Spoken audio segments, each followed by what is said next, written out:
E hoje a gente conversa com Ricardo Buchal, diretor de Vigilância Saúde de Jacareí, para falar sobre esse aumento de casos na cidade devido à mudança do sistema e também como é que a curva do contágio da Covid-19 está por lá. Ricardo, muito obrigada aqui por estar recebendo a gente, tirando esse minutinho para conversar sobre a taxa de Covid-19 aí em Jacareí. Vamos começar falando, né? A ARM Vale está apresentando um número pequeno ainda de queda no achatamento da curva. E como que está na cidade?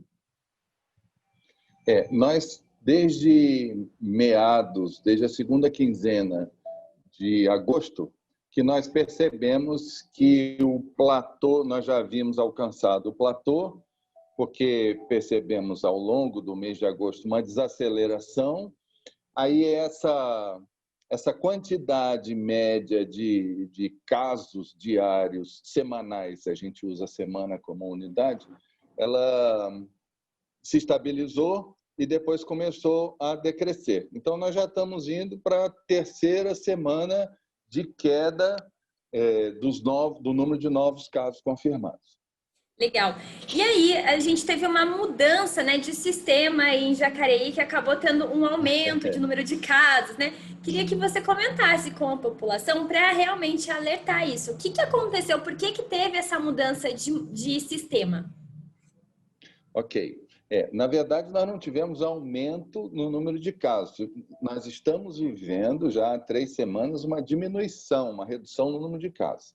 Aquele número total que apareceu com incremento de quase novos 1.000 casos, não são novos, né? Os casos são antigos. A computação deles no contexto geral é que se deu mais recentemente, porque nós vimos trabalhando num sistema próprio que ele era mais preciso, mais imediato nas informações, mas à medida que a pandemia foi evoluindo, o Ministério da Saúde, além de abrir novas portas de notificação, por exemplo, aqui no estado de São Paulo, o Instituto Adolfo Lutz era o laboratório que fazia os exames do material coletado. A demanda foi muito grande, eles precisaram credenciar outros laboratórios privados para fazer isso também. Esses laboratórios passam a notificar, mas não para a gente, para o sistema do ESUS. Pessoas de Jacareí, e são muitas, que foram atendidas em outras cidades ou que, por força do seu plano de saúde, acabaram se deslocando para outros hospitais, também eram notificados não no nosso sistema, no sistema do ESUS. Essa quantidade de diferença foi crescendo, então nós optamos por trabalhar com a mesma base de dados que é o ESUS nacional. Então, nós resgatamos os dados que iriam entrar na semana seguinte, nas próximas semanas, nós reunimos todos eles de uma vez e por isso que deu esse impacto. Mas são casos, inclusive tinha casos de maio, de junho, de julho, etc. E como eles estão distribuídos ao longo dos meses, eles não afetaram em nada as análises de desempenho da curva e as previsões e as inferências estatísticas que a gente fazia a partir daí. É só um número que chama a atenção e aí a ajuda de vocês esclarecendo para a população o que aconteceu. Não houve aumento de casos, é o contrário. Exatamente. Acho que era importante a gente conversar sobre isso mesmo, por conta de, querendo ou não, como a gente não teve ainda acesso exatamente nas datas e tudo mais, vem esse aumento, aí a gente fica, meu Deus do céu, o que aconteceu? Então é bom a população saber, né? E acabou que teve algumas quedas até nesse quase 1.000 casos que foi confirmado. O que aconteceu para ter essa queda? Explica para a população também. Esses números vão continuar flutuando. Como nós não estamos usando o nosso sistema, que nós controlávamos hora após hora, nós agora estamos usando um banco de dados, o ESUS Nacional, do Ministério da Saúde, que estabelecimentos de saúde do Brasil inteiro lança dados ali. Nós não temos gestão sobre esses dados. E a gente acaba descobrindo que existe muita duplicidade. Pessoas que aparecem 4, 5, 6 vezes com o mesmo caso. A gente tem que ir limpando. Por isso, às vezes, tem dia que os números de casos confirmados diminuem, porque nós tiramos mais erros do sistema eSUS do que casos que entraram mesmo. Como está reduzindo o número de casos que entram, é possível que esses números aí passem, num determinado momento, a cair. Mas eles ficam flutuando nesse sentido. Outra coisa que nós descobrimos é uma quantidade muito grande de pessoas residentes em outros municípios, mas que disseram que moravam aqui. E aí, então, na hora de notificar, o estabelecimento de saúde notificou como sendo de Jacareí. Nós estamos tirando isso e limpando o banco de dados do Ministério da Saúde. Para o Ministério da Saúde, esses números referentes a Jacareí vão cair também. Perfeito. Então fica o alerta aí para a população. E qual é o maior desafio da cidade em manter essa queda, né, no número de infectados, de internações em queda? Qual que é o maior desafio? Olha, a gente tem feito uma analogia aqui com o paciente que vai ao médico, o médico faz o diagnóstico e identifica no tratamento da doença dele, entre outras coisas, a utilização de um antibiótico por 8 dias. E aí, no primeiro, segundo, terceiro dia tomando antibiótico, já desaparece a febre, desaparece a dor, mas ele precisa continuar o tratamento. Se ele interromper o tratamento aí porque os sintomas já assumiram, ele pode ter aquilo que popularmente a gente chama de recaída, que pode ser muito pior do que a doença que ele vinha tendo. Nós estamos vivendo um momento parecido. Embora nós estejamos num momento de redução, se nós fraquejarmos com as medidas de cautela, de evitar aglomeração, de uso de máscara, de desinfecção, higienização de ambiente, etc., isso que todo mundo já sabe, se nós facilitarmos as coisas para o vírus, nós vamos ter não uma segunda onda, como alguns estão falando, porque a primeira não passou ainda, então não tem segunda onda, nós estamos na primeira. Mas nós vamos ter um recrudescimento dessa queda e a curva que vinha caindo, ela inverte e passa a crescer de novo.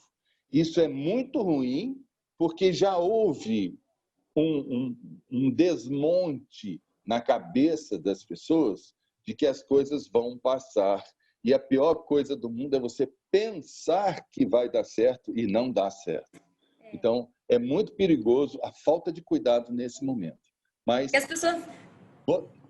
Pois não. Não, eu ia falar que as pessoas estão começando a se cansar do isolamento social e aí começa, né, ter esse relaxamento com os cuidados, né? E isso pode vir aumentar novamente a onda, é isso, né? Na verdade, é isso mesmo. A gente tem uma esperança de que isso passe logo. Essa esperança passa a virar uma necessidade, porque ninguém aguenta mais as restrições. E aí, quando você vê, está caindo, opa, está melhorando, vamos embora. É aí que é o ponto de fragilidade. Por isso a gente tem insistido e pedimos a ajuda de vocês, que têm um alcance formidável, que ressalte esse aspecto. Apesar dos municípios do Vale estarem apontando uma queda nos casos, esse momento de cuidado é crucial para que a gente consiga manter essa queda, né? Perfeito. E agora vamos falar um pouco de taxa de ocupação de leitos aí na cidade. Como é que estão as taxas de ocupação de enfermaria, de UTI? Está reduzindo? Como que está esse cenário por aí? Está reduzindo. Nós não tivemos em nenhum momento assim numa situação assustadora, perigosa. Havia sempre a possibilidade disso acontecer e, em função disso, o município se preparou para isso, se estruturou para isso, como a maioria dos municípios teve condições de fazer, fez. Mas hoje nós estamos vou dizer que estamos tranquilos, não dá para ficar tranquilo numa pandemia. Mas nossos números estão bastante confortáveis para atender demandas que, porventura, a gente tenha. Então, não se fez nada ainda até que se tenha uma consolidação maior dessa queda, no sentido de se desfazer dos instrumentos que nós dispomos para atender a qualquer demanda. Mas, felizmente, tudo indica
Obrigada.